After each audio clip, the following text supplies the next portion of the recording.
So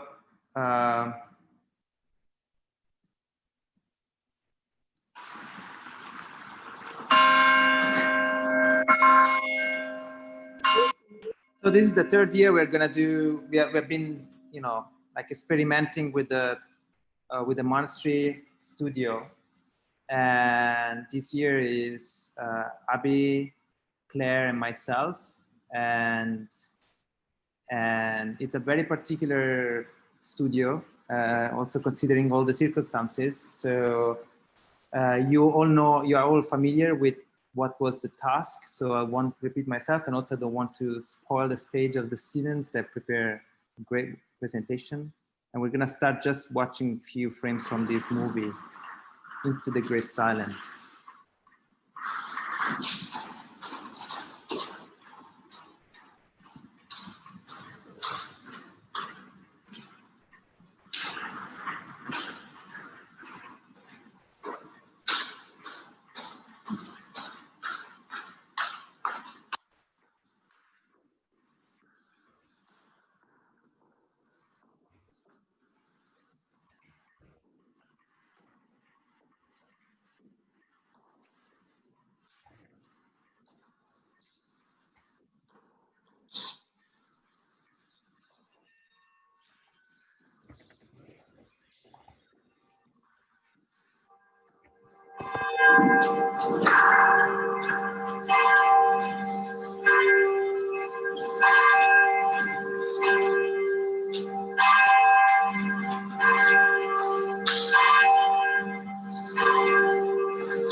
Okay, I'm gonna stop it here and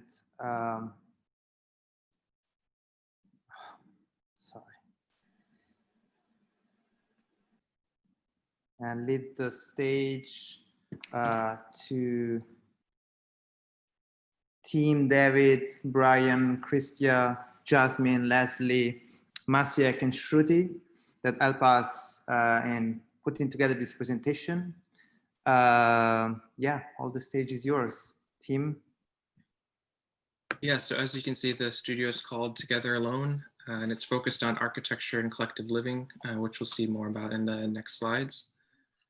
The studio is focused on designing an architectural system where people deliberately decide to live together, each in individual isolation and at the same time in cooperative coexistence. While there are also other forms of communal living besides the monastery, the studio used the rules of the Cartesian monastic order as a design constraint. In the first part of the studio, we looked at the charter house precedents in order to understand how they work, and, which we can see more in detail in the next slide. The final assignment is to design a charter house capable of housing 12 monks and 6 novices. The monks and the novices live in cells particular to the needs of their roles in the monastery. The monk cell is a self-contained unit with everything needed to live, work, and study in isolation. These cells are almost like small villas, each with their own dedicated garden. The monks have committed to spend their entire lives in these cells, and even after they passed away, they're buried in a cemetery within the charter house. The novice cell is only a room for resting, with the work of the novice performed in shared spaces in the monastery. And unlike the monks, most of their daily life is spent outside of their cells. In the next slide, we'll see that in addition to the cell, there are several other programs needed to support the charter house. In the church, which is shown in the right in magenta, the monks gather 3 times a day for their rituals. In the kitchens, shown in yellow, the novices prepare meals for themselves and for the monks using produce grown on the surrounding estate and processed on the site. The monks generally eat their meals alone in their cells, with the exception of a Sunday supper where all the monks and novices gather together in the refectory for a shared meal. And all of these programs are joined together, often with a covered walkway or an arcade around an open courtyard. This internal organization is called the cloister, and it's completely contained and isolated from the public. The next slide shows the surrounding estate, which has a less strict separation from the public.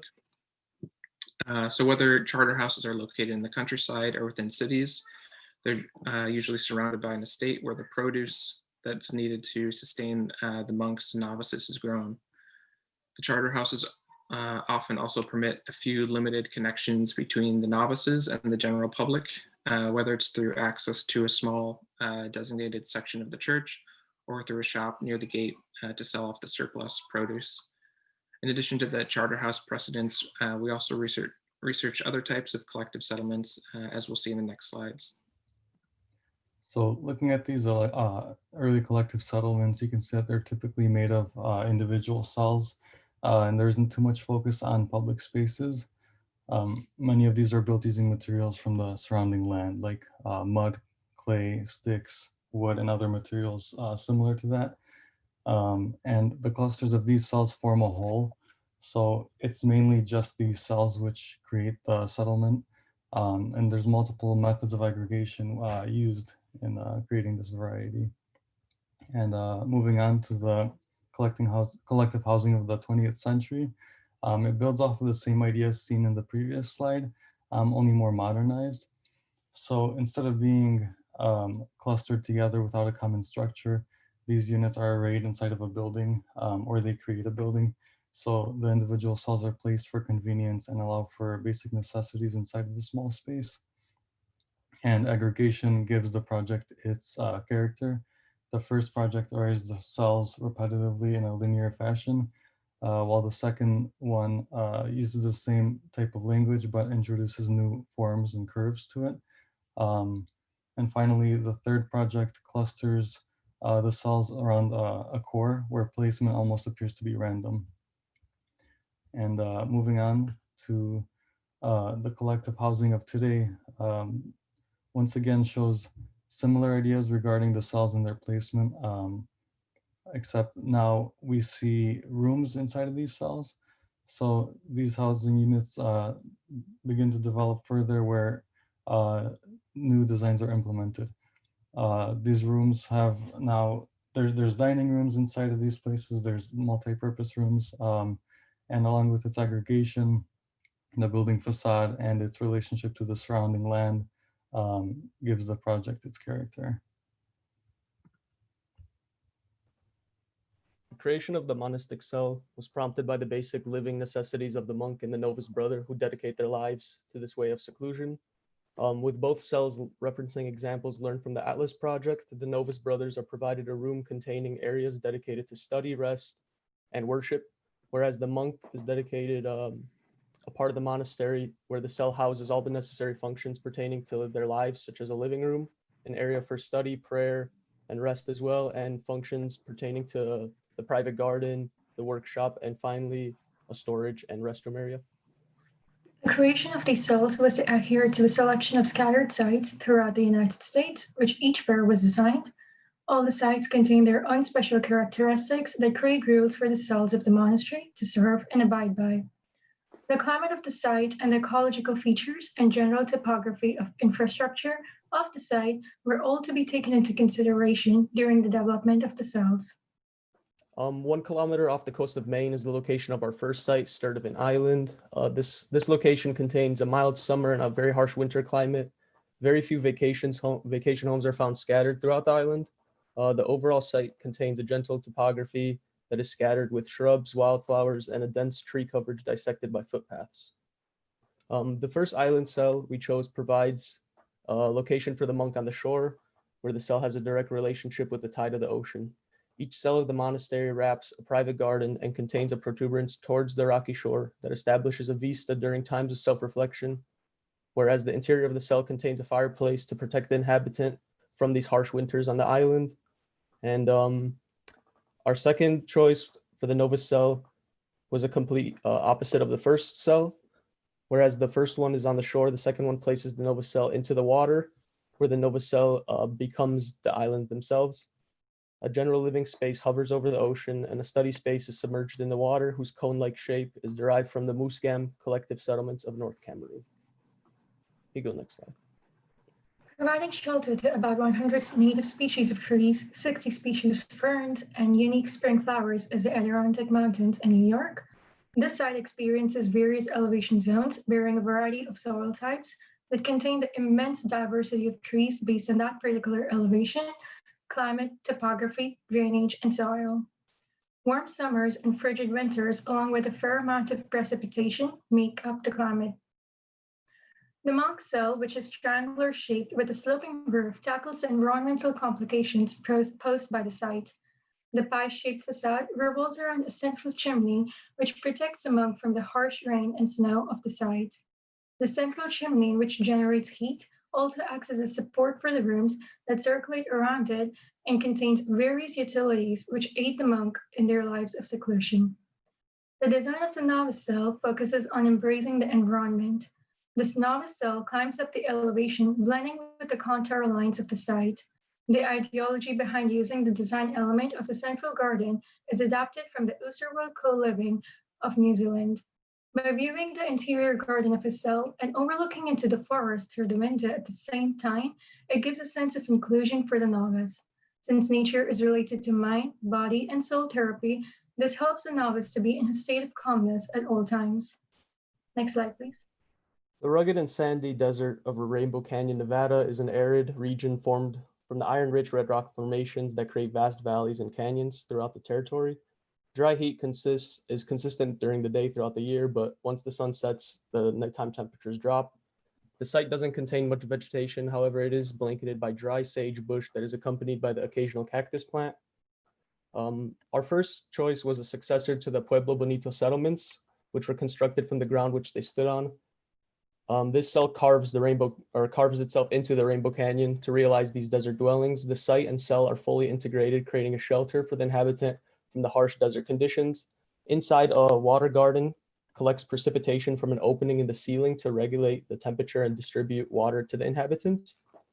The desert cell we selected has a similar intention of shielding the inhabitants from the harsh environment by placing the structure into the side of the valley. Using the monastery of Maria Imparides found in the Atlas project as a precedent, this cell attempts to make the structure disappear into the territory as the front wall matches the topography of the region. Next slide. The small community of salt marshes adjacent to St. Martin's Aquatic Preserve in Florida is our next site, the Ozella Trail. Due to the marshy condition of the soil, this region is quite prone to flooding, which dominated the challenges while designing the cells. Flourishing with small businesses, restaurants, and boat rides and resorts, it marks as one of the main tourist spots in contrast to all the other sites. The donut-shaped monk cell with a circular distribution of rooms was designed on the basis of collective housing of Soviet Russia. Situated in a region with rising water levels, the central garden of the monk cell is lowered down compared to the level of the cell to benefit from the rising water level of the site, which would perform as an irrigation system for the garden. The novice cell compiles the design of the Narkomfik building of Russia and the Kreuzberg Tower of Germany to yield this combination of circular yet vertical distribution of space within the cell. The whole cell is elevated from the ground to a specific altitude to secure the cell from the fluctuations of the water level. All the rooms are divided through diverse levels of elevation, discreetly evading the obligation for further partition through doors. Next slide, please. The territory of the next site is Crest Paradise Valley, located in Montana. The site contains multiple zones of forest divided up by trails, all of which have varying species of coniferous trees existing within them.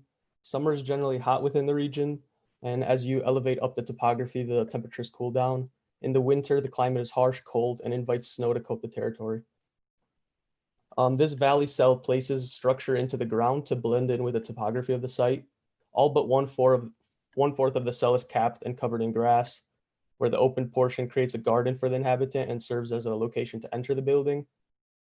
In the center of the rooms, a fireplace stitches together all four of these quadrants to support the monk during the harsh winters. Whereas in the novice cell, it also matches the topography. The novice is placed onto the ground where their workshop is located, and inside a meditation room rises from the interior volume to create a tower that resembles the treetops, also contains a ladder to enter the volume, which is derived from the Cataluyuk settlement from the Atlas project. Situated among the midst of flat terrain of orange groves in Polk County is our next site in Florida. Named as the citrus capital of the world, the site boasts its endless groves of orange trees. A natural freshwater lake borders the site, providing an abundance of natural pisciculture. This subtropical climatic region is quite prone to tropical cyclones, which has triumphed over 12 hurricanes and tropical storms throughout the years. Utilizing the concept of diverse proportions of rooms within the building adapted from the Chaco Canyon Pueblo Charter House, Mexico, the monk cell was abstracted into linear volumes with distinct functions. The distribution of rooms was in bestow of the inhabitants' daily schedule. The flat cell was placed between the two rows of orange trees, thus blending in with the environment. The novice cell is raised to the level of the branches of the orange groves so that as one walks on the pathway, they can pick resources from the trees.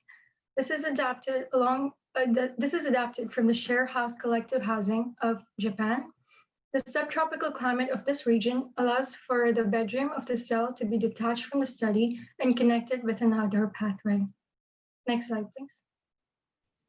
The mountainous region of Sandy Mush is located northwest of Asheville, North Carolina. The landscape is covered by various forms of dense vegetation and is characterized by rolling hills, moderately sloped ridges, and abrupt moments of extreme steepness.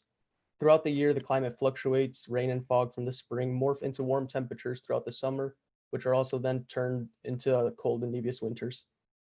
Our first cell is placed in the mountains of Sandy Mush, and similar to the trees found in the location, it towers over everything in the territory. The cell undulates between trees to programmatically divide internal space and create areas essential for the inhabitants. Multiple floors and a roof garden are accessible through the utilization of a ladder, similarly again to the Cataluyuk settlement. The next project is instead found inserted into the side of the mountains of Sandy Mush. The cell contains most of the living quarters within the mountain itself, with an exception of the meditating room, which is cantilevering off the side of the mountain, which is also creating a view for the Nova's brother. Similar to the Narcom Film apartment building, the cell is divided programmatically via levels of elevation to distinguish the different functions that are taking place within the structure. Next slide. The last site is stationed in one of the low-income neighborhoods of Detroit named Forest Park. This neighborhood is impoverished on grounds of finance, so much so that one can see the region swarmed with empty lots and abandoned houses. The climate in Detroit is similar to Chicago, having quite hot and humid summers and brutally cold winters. The monk cell is based on the city wall concept of Nuremberg Charter House, which was incorporated into the design by making the wall a main element and thick enough to serve as a means of circulation through stairs and corridors, but also storage and rooms. Being in an urban setting, the monks need their extreme privacy, hence the wall acts as a separation from the city to nature, giving them their isolation and privacy. The novice cell design focuses on renovating an abandoned elementary school and forming a monastery around it. The novice cell is placed next to the school structure, leaving the school itself for future monastery elements. Being an extension of the old building, the materials of the cell were consciously kept as the schools to maintain the connection and the language of the building. Next slide, please. On assignment number 3, we were introduced to the cloister, which is a very important and crucial element of the monastery. In front of us, we have an example. This is the Charter House in Florence, Italy, where we see represented the main elements of the cloister. The cloister in itself is an empty space surrounded by an arcade. It provides a connection between the 12 monk cell and the 6 novices cell that have communication with the sacred space of the church, the refectory, the cemetery, and the water well. It is important to emphasize that the church, it's very minimalistic, very simple, very close to the way of living of the monks. It's not the traditional church that we think in our heads. The cloister, it's in this case, not only a form of aggregation, but it also serves as infrastructure within the monastery. The only ones that have access to the cloister are the monks and the novices. No one from outside has access to the cloister. Next slide, please. As we have mentioned prior, we have 8 very unique, very different from each other sites. And the configuration of the cloister is a direct response to the site topography and its characteristics. Therefore, it may vary from a completely open arcade that can be also just a pathway to a completely closed one, especially in the harsh weather conditions. We also have a lot of diversity within the same sites. As in the example that we see in front of us, this is the island side. We have 2 monasteries, one positioned and organized completely on land, and the second one completely on the water. The project on the left establishes its own relationship and regulation while overlooking always into the water. And the project on the right, by being positioned the way it is, it offers an extra layer of isolation with the cells positioned in this way along the very long piers. Next slide, please. This is the side of the forest. On the left, we have a very linear plan versus on the right, we have a hybrid plan in between the linear organization of the cells and the grouped plan for the rest of the programs. The project on the left offers a very direct response to the existing topography versus the project on the right, which is a more organic approach and in a way it mimics the surrounding trees. This is the side of the desert. On the left, we have the first project, which where the meandering paths in a very extreme slope connect the terraces where the cells are located and the rest of the programs, versus the project on the right, because it was positioned in another part of the site. The monk cells are positioned on the opposite side of the monk cells, the novice cells, and they are separated by this void, but also connected through a bridge that not only serves as infrastructure, but also it is where the communal programs are located. So next is the flood site, which is one of the most challenging because of its dynamic landscape that is constantly changing. On the left, we have a more centralized organization that makes it a priority to join all the cells together and having the communal spaces accessible through one path. On the right, we have these elevated pathways that snake all throughout the monastery and branches out with these other short paths for access to different programs. Next, in the valley, on the left side, we have this kind of group composition that is connected by very light pathways that move in a more organic way throughout the monastery. It also camouflages amongst the trees due to its A-frame that's very reminiscent of the nature around it. On the right, we have these instances where the cells carve through the landscape and these occasional openings for light pop out of the ground. The way that they're connected is actually with corridors that are buried in the ground, which would be a response to the snow and potentially harsh conditions the valley gets. Next is the plain site, and we are faced with this artificial landscape that is incredibly repetitive. On the left, there is this striking L-shaped aggregation that joins these two strings of cells with a hinge where the communal programs are located.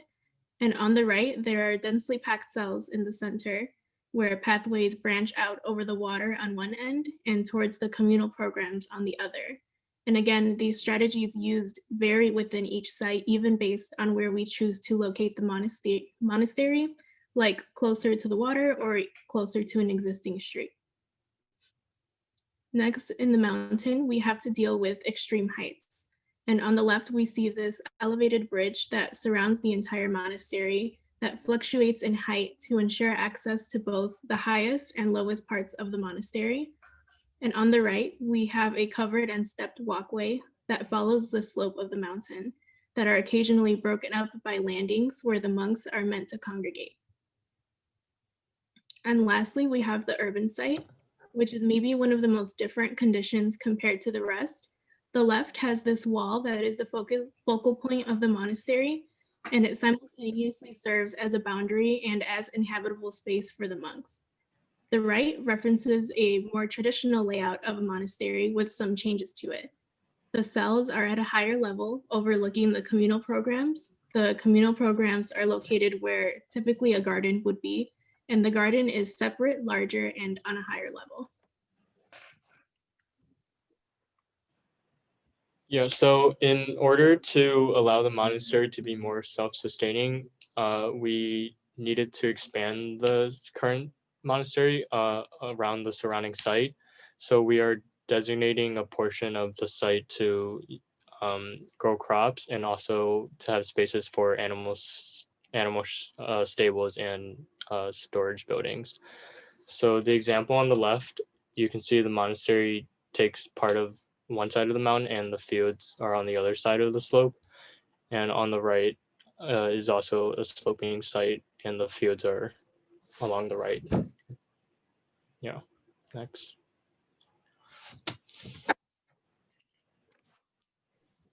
So in conclusion, you can see that we have our special guests, the monks, and you can see that they are kind of spread amongst these smaller spaces that they have to inhabit. These are meant to be interior views of these places that they would be living in. And in seeing this, it's kind of interesting to imagine finding for us, I guess, as a studio, finding the perfect balance between comfort and simplicity in our design, so that because we know that these individuals would be spending the rest of their lives in these spaces. So that's something that we've been dealing with the studio. And that's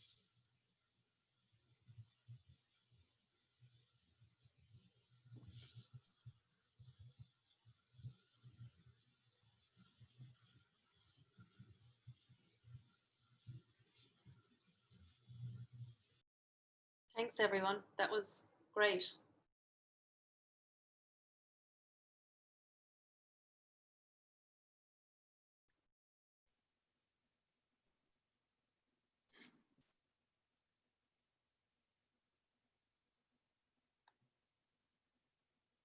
I think that was a really clear presentation. Are there any feedback from anyone in the Zoom call or any questions that you might have for our studio?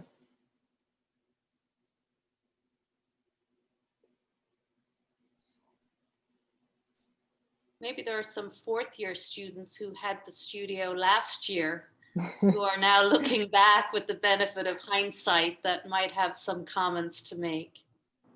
Interesting. I'm also thinking of the second-year grads who are dealing with the kind of minimalism in housing that also may have some resonance with this.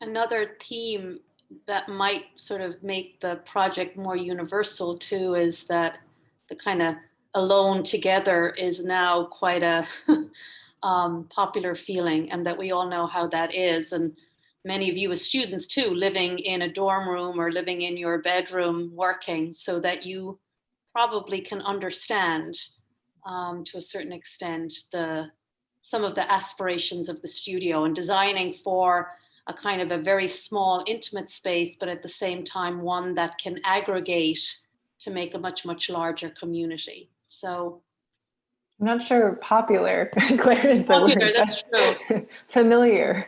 Familiar, thank you, Abby.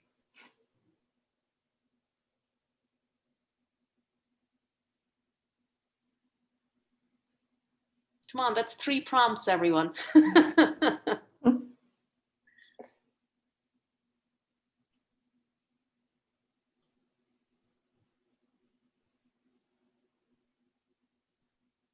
Shall I stop sharing in the meantime, or you want to stay on this image?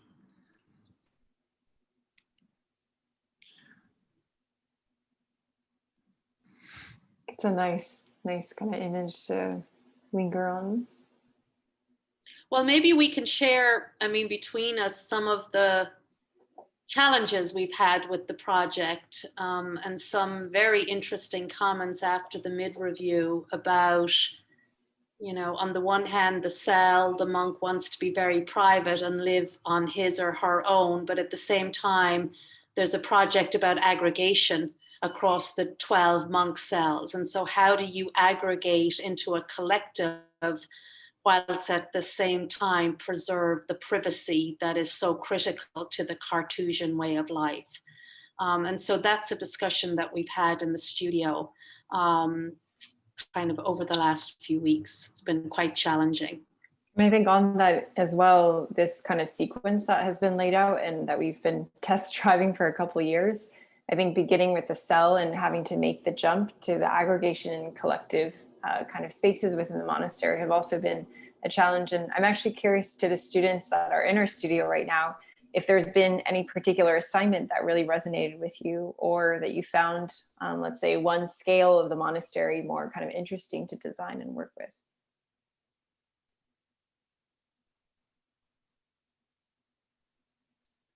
I think working with the monk cell was probably the most interesting. I think it's the first time in our curriculum at UIC that we've had to design something that's not like an abstract pavilion, like something that someone actually has to live in and use.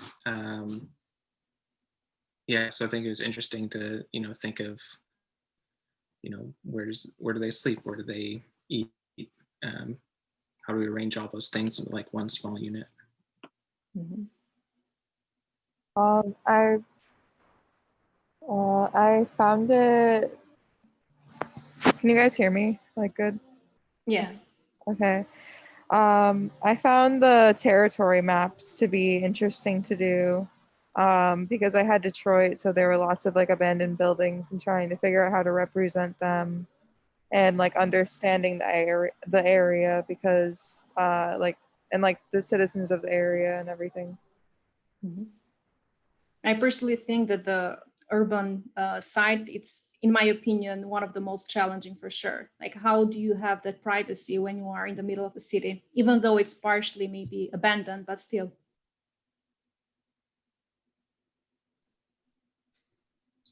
I think you guys did a very good job in describing the site conditions and how the different ecologies of the site play into how you think about putting a building in the landscape. So I thought that that was scripted really, really well.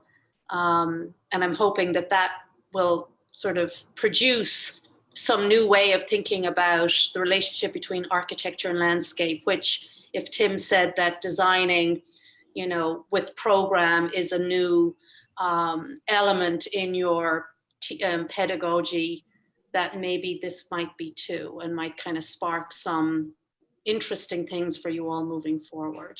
So that was really well described in the presentation. And also, oh yeah, go ahead, David. Oh, Sorry. well, I was just gonna say, It was interesting that we got to work on many different scales. So we started with the novice cell, which was very tiny.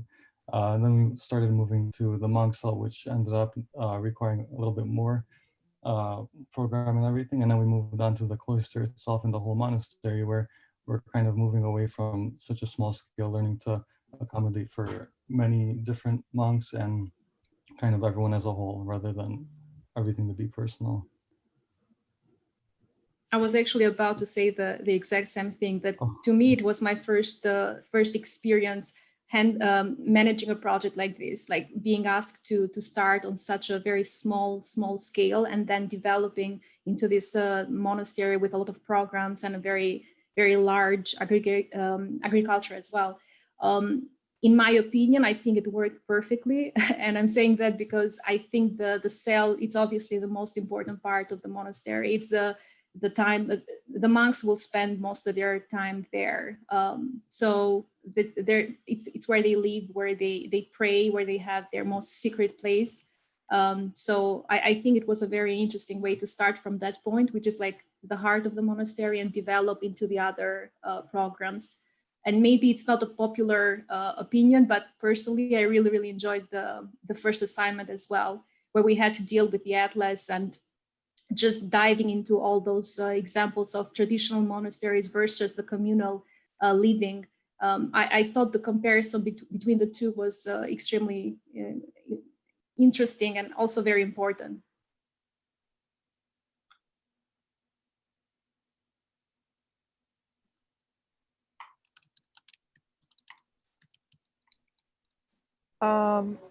I was having I think it's difficult to, like, the most recent assignments have been kind of difficult, like trying to farm the land and understanding how, like, trying to figure out what to grow and like how to cultivate it when you're just a small group of people. I finding that difficult. Mm-hmm. It's almost like we're trying to close the loop and come back full circle. If we started in that way, trying to understand site conditions and then zooming in, now we're sort of zooming back out.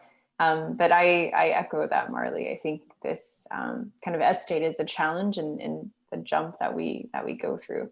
I also have mentioned to my group as well, the cell for me is also really kind of enjoyable because we can talk about things that are so kind of personal and intimate that I think that some of the larger parts of the monastery, it's a lot of kind of organization. It's a lot of parts to jumble to piece together.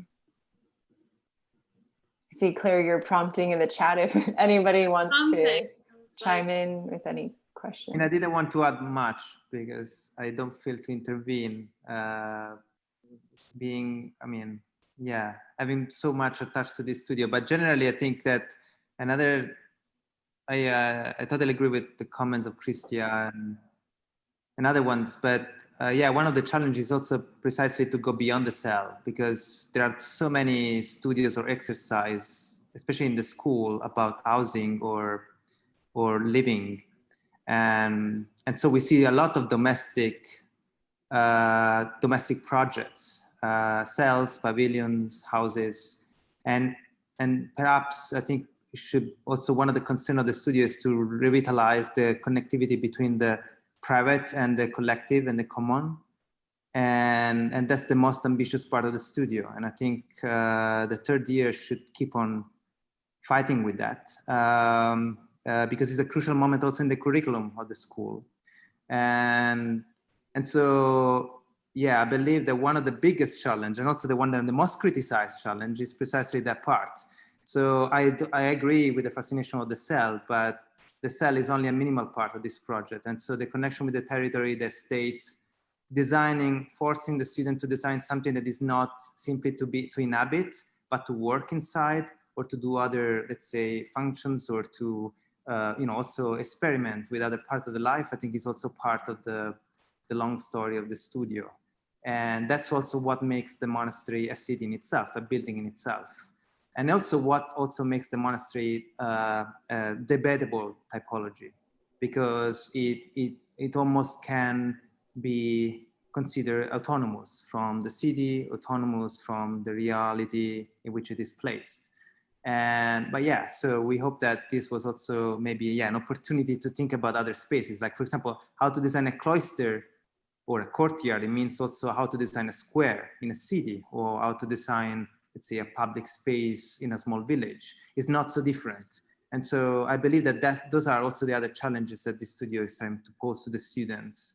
So I hope also that you can go also beyond the necessity of inhabitation, or although today we are all constrained within four walls, especially, usually domestic walls. But I hope that, architecture is also about trying to imagine something that is beyond the individual. And so that, I think, is the most important challenge of this, exercise.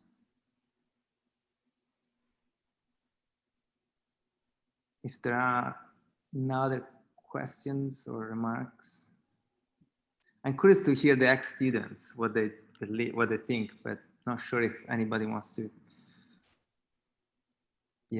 comment, since they've already gone through this, and every year has been different. So.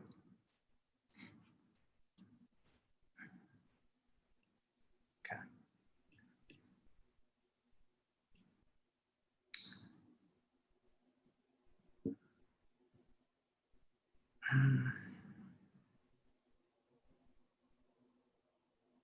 Silent bunch.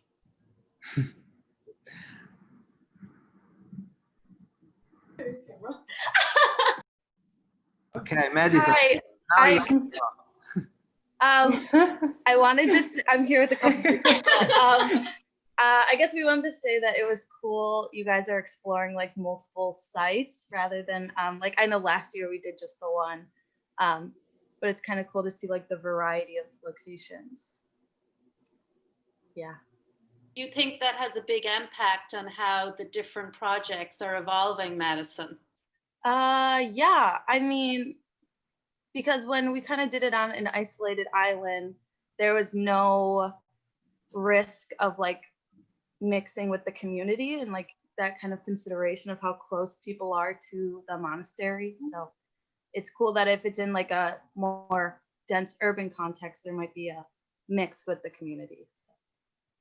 And like that was something we didn't really expect, like after the monastery, like just how relevant it would be like a few months later. Yeah. That was kind of something really unexpected. Yeah. For us all. Yeah. Yeah. It's a good comment, though. It's a good comment. Well, it's interesting. The first year there were many. The first year there, each group had a different site, and then maybe last year we chose one, and then this year it's somehow the in between, the average of the two. I know many of the students were all from kind of previous monastery studios were also asking about models, since that was a huge component before. So I can see some nodding.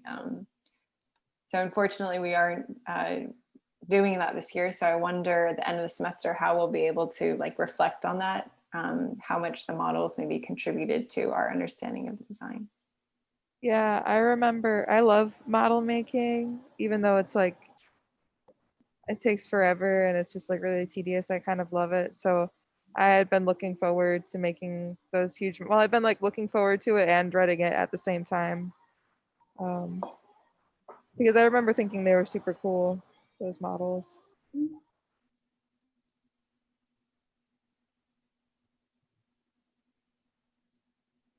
I actually wanted to ask about the models, because the only way last year, I guess we could understand the scale was by making the models and like by understanding how huge it is and how like much space we have left and how much we have to occupy and work with. So I was wondering what was like the challenge this year, because you can't like touch it, and like in Rhino you don't understand like the vastness of it.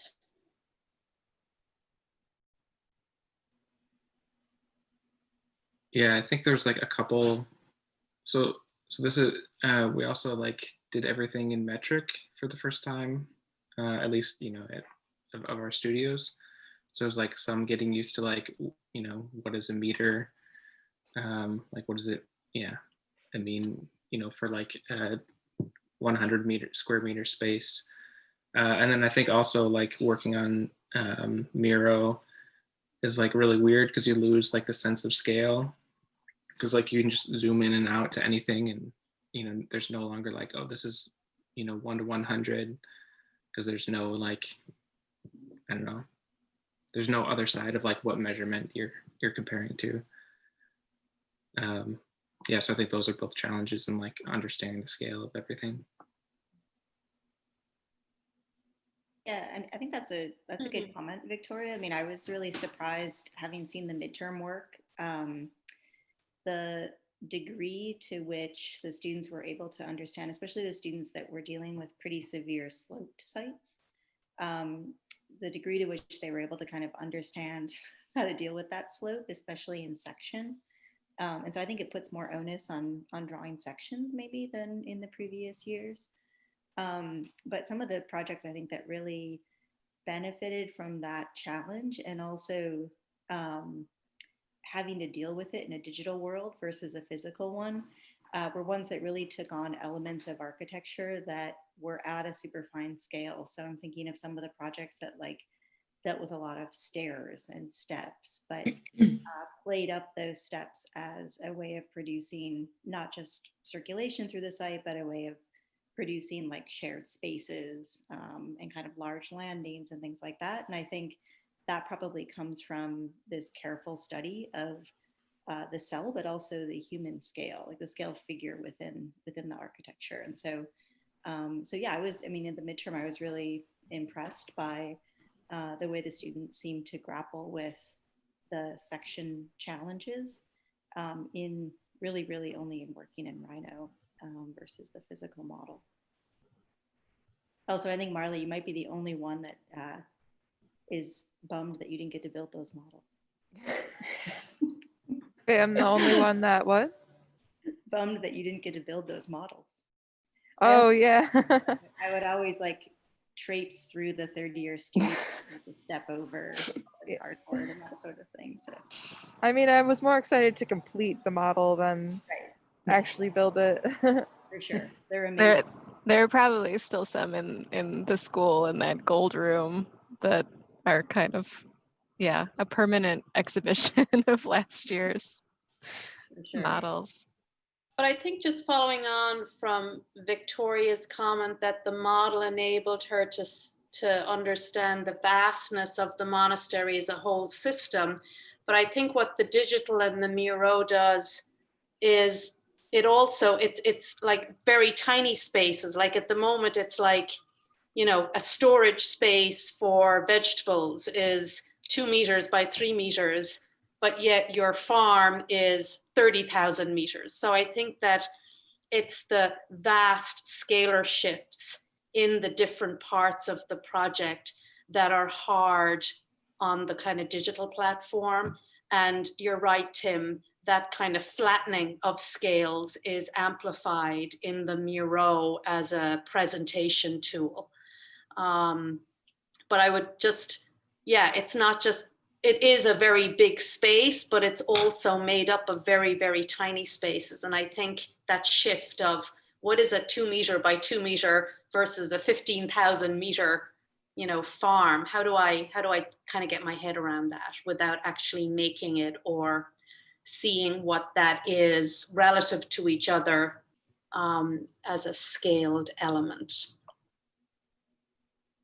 Yeah, what I wanted to add as well is that this year, I think that we dedicated a little bit more time in constructing the site, meaning students had to not simply redraw the site as you all did in the past, but truly construct a model of the site. And being all the sites basically different, they had really to understand the quality of every single site. Like qualities means vegetations, kind of plants, kind of geology, and each of the sites had their own complexity and also, problematic aspects. And the other thing also, and so, sorry, by doing this model, they spend time in doing this model. And so the model of the site, the axonomeric of the site and the plan of the site was also part of the requirement. It was not a preparatory ground for the project. It was really part of the, to do the site was basically constructing the model. Then we couldn't do it physically. And the other thing that we hope that, because most of the work that we've seen today is basically from the midterm, but what we hope for the finals is to give way more emphasis on the landscape and the territory around it, and also the construction of the landscape as well. So where to do, terraces, or what kind of cultivation, what kind of crops, or let's say how to organize the territory surrounding the monastery, which I believe in the first year was almost not there, or was there, but in some sort of way. And last year was much more present. Still, perhaps with the farm was maybe too subjective. This year we try to, really to be more specific, because the sites are more specific. And so all the, each project or each group is really, making an effort to try to really locate and interact and integrate the project within the site, within the context. I think in a much more architectural way, I believe, we hope. And also this is part of the challenge from here to the final review, which is in 1 month, basically. Exactly 1 month, or a little bit more. So just to respond to Victoria. So yes, with the model was inevitably, it's very difficult to do the model of this project, because as you might remember, because you can obviously do the model of the cell, you can try to do the model of the cloister, but then when you start to expand, if you want to keep the same consistency and levels of detail and also understanding of the architecture vis-a-vis the territory, then to keep up with that scale, you need not only a big space and also a big workroom, but also somebody helping you. And cooperation, it's hard in this moment. And so, yes, in the end, we decided to drop the model. I think on that note about cooperation, I do think that the benefits of the shared online platform is, especially since we're working in sections, but we share different kind of sites across the 3 groups, that the students are immediately sort of able to see their work in the context of everyone else's projects, and they can constantly kind of check in on that as well. So I would like to think that that also is helpful for our studio. Yeah. Another thing I think is very different this year is also that the studio is divided into sections. Again, talking about cooperation. So in the previous years, we always the tutors try to rotate among students. And instead this year is more traditional. Let's say each of us is his own section. And I believe somehow this also has a different, construction of the project eventually. So somehow, I believe that this is one of the biggest difference from the past. And also, of course, it's due to the logistics that is very hard to rotate in this through Zoom, through, these technologies. But I think the spirit of the project is still there, and the studio is still there. Monastery lives on. I just wanted to say also that, I want to thank you again, the 8 students that made this presentation. Actually, me, Abby, and Claire, we almost saw today for the first time. So I'm really, really want to thank you all on behalf of the whole studio, because of course we couldn't ask all the 50 and more students to present today. So it was a very small selections. And I also appreciate the selection, right? Students selected among themselves the representative project. So I think it was also a very nice curatorial effort from their side. And I think also want to thank Jane, because it looks as a very strange event, which I think is very prolific and very fertile event to do this one, but also I think is also helping students for the finals. For example, I like to the students now can actually use this presentation to introduce themselves, the studio, the final presentation. And I think it's put them on the stage rather than the tutors, which are just simply the purely the guides on the backside, on the background. And I believe that that's the way to go. And I would like also to repeat this maybe for the final presentation. So thank you, Jane, for giving us the opportunity to have this rehearsal, like collective rehearsal, because I think was very, very much appreciated. No, I mean, I think it's our pleasure. And I think it really has impressed me so much every week how everyone really consolidates their thinking and presents it to everyone. I think, you know, doing the work is one thing, and then representing it and presenting it is, especially at this moment when, yeah, I mean, I feel that I have more of a sense of what's happening throughout the school this semester than I've maybe had in other moments. So I think it's fantastic. I thank everybody so much for all the effort, because I know it's also a different way of thinking to think about how you'll speak to everybody. So I appreciate it very, very much. Yeah, if there's not any more questions, we can. I have a question for the professors, probably, or also for the students. I mean, there's been a lot of discussion on the studio since the first year.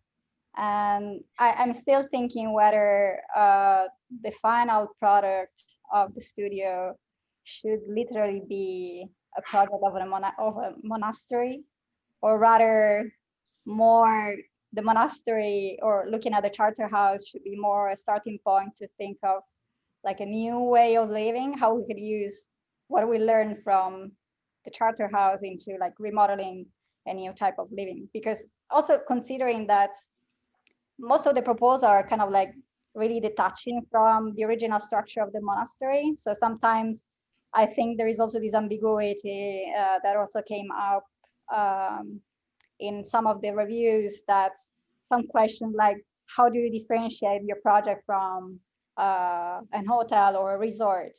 So I think, yeah, it's more like an open question to understand whether, like, how can we really go far beyond the strict structure of a charter house, or reimagine it? Is it really possible to do that, or should we take it as a way to think of a new way of living? Well, I'll just answer first off. I mean, I think it can go either way. For me, I think that's where the sites become really important, because they're the kind of foil to the strict organization of the Carthusian monastery. So I think it's okay to persist with the monastic organization if there's something else to shake it up. And so I think as we move forward after the midterm too, that maybe we've relaxed a little bit on the rules, not to the point where we've thrown everything out, but have kind of are a little bit more flexible, let's say, on the issue of aggregation. And, you know, if we want to have more innovative forms of aggregation, then I think we have to let go a little bit on the practicalities of privacy, you know, within the kind of Carthusian rule. And so for me, I think the success actually of the studio is, could you have a perfectly operating, functioning monastery that didn't look like the kind of Atlas projects? And so that's why I'm excited about the linear cloister, or the ones that are stepped, or the ones that are looped. Other diagrams, but yet projects that still work as a monastery. And I think you have to go one way or the other. So maybe it's because when you're in it and you're teaching it, you become attached to the monastery. I'm not attached. As a project. Abby is not, I'm a bit more. And that you just go through the rigor of that as a typology. But I can definitely say, I'd say having multiple sites is the kind of necessary foil to, you know, not keep it kind of novel and more challenging. That would be my response. Does anybody? Abby, I think, will have a different one. I say nothing. I will say though that at least in the way that we're kind of talking about the work and presenting it and sort of assigning the work, we are still referring to it as a kind of monastery. But I would second what Claire is referring to in terms of the strictness that the Carthusians live in. I would say that that is not necessarily maintained in all the projects. So I think that sort of strictness is, you'll find it in some places and not in others. But I always think that the studio is just an exercise of, you know, thinking about how things come together and how I think, yeah, definitely the sort of bridge of how the landscape affects the cells and how they organize. But hopefully everyone can kind of pull from that and think about it in other projects as well in the future. So I would hope that the lessons that we learn here are not in a silo only for monasteries. And that the projects also now, at least that's what I'm encouraging, is go beyond the kind of program of a monastery to identify, you know, whatever architectural ambition your project has, whether that's a material one or an atmospheric one or something to do with the landscape, but that there is a conceptual investigation over and beyond program and adjacencies and rules. And so I think that's the other thing that kind of distracts you from the kind of sober, dry, or what could be very sober and very dry organizational principles. Mine was more to provoke, let's say, a discussion rather. I mean, I totally agree. I would just go until the end with a monastery. I think it's much a bigger challenge rather than use the monastery. But maybe in future, I do think, because when I've taught in this like part of the core curriculum for some time now, it's one of my favorite studios because it is the pivot between the kind of, you know, super didactic early studios and then option studios that are coming down. And historically, it's been a kind of landscape infrastructure kind of planning studio. And I have to say, I'm really enjoying the kind of more architectural building focus. And I think the students are really too. So I think a kind of living project, whether it's a monastery or a collective living, is really a great kind of hinge between the first and second year, and then into kind of maybe more the selective studios of fourth year, which are kind of, you know, could be on anything. So I think it's a great, the collective living is a great project at this point. Whether it stays super dry in the monastery or it goes more sort of softer models of living is a good discussion. But Francesco, I was wondering if some of the students are willing to reply to this challenging question by Barbara. Sorry, we can also close it off here. In my personal opinion, I think that even though we, of course, are still within the monastery restrictions, we've always been encouraged to push the boundaries in a way. And one question that at least has helped me a lot throughout the process, it's something that Francesco always asked us, would you like to live in this cell, or would you like to live in this environment? So even though, of course, we're not within the religion, within that way of living, we are not in isolation, complete isolation.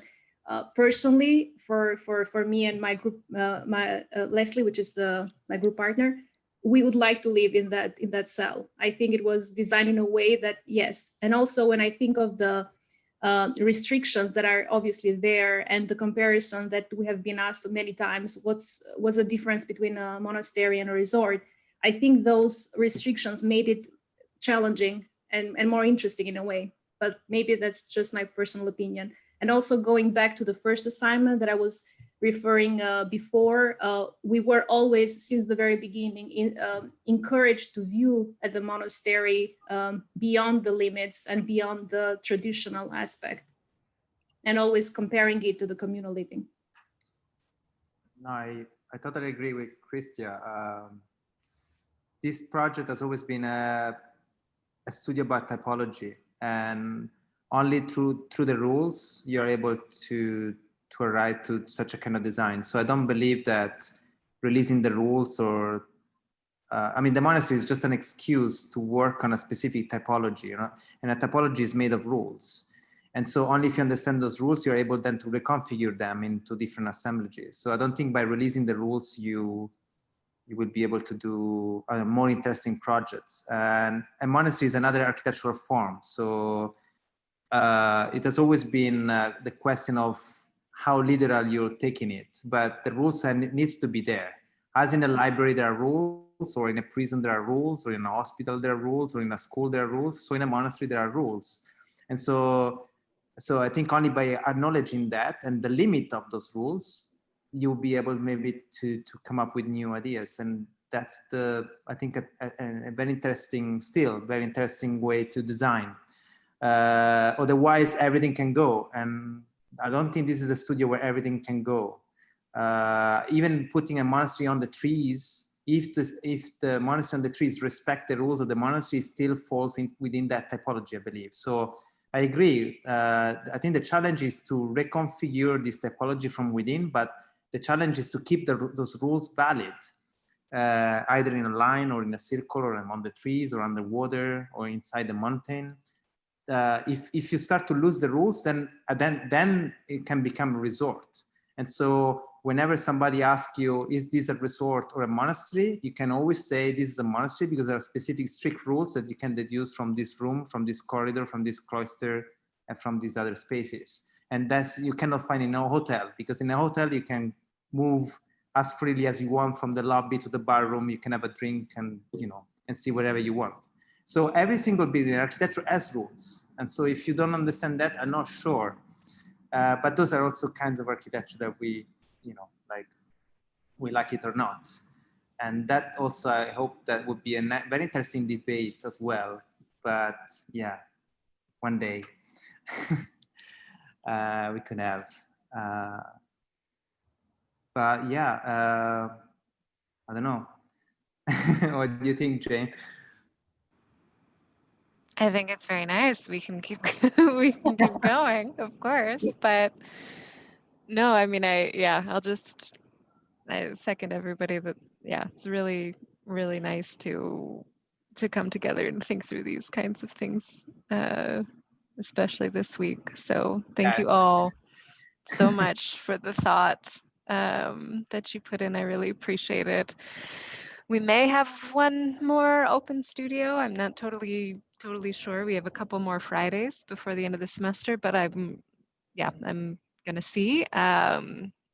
But either way, Wednesday, we have a Wednesday episode at 1 p.m. with Bria from 4th year and Penelope, who will talk to us about plants, about house plants, which I think, maybe you've invested in some house plants in this kind of quarantine time. So I hope to see you all there on Wednesday, and keep an eye on the newsletter and the website for all the other stuff we're trying to do. There'll be more, I think we're, sad to say, getting used to this and accepting that, the spring will look a similar way. So I think we're constantly trying to think of new ideas of how we can come together as a school. And if anyone, listening has any other ideas and thoughts, I'm always happy to hear them. So please don't hesitate, and have a good weekend. And take some time to rest, everybody. Good Thanks, job. everyone. Thanks, Jane. Thank you. Thank you, guys. You were great. Thank you. Thank you, everybody. Thank you. Thank you. Thank you. Thank you.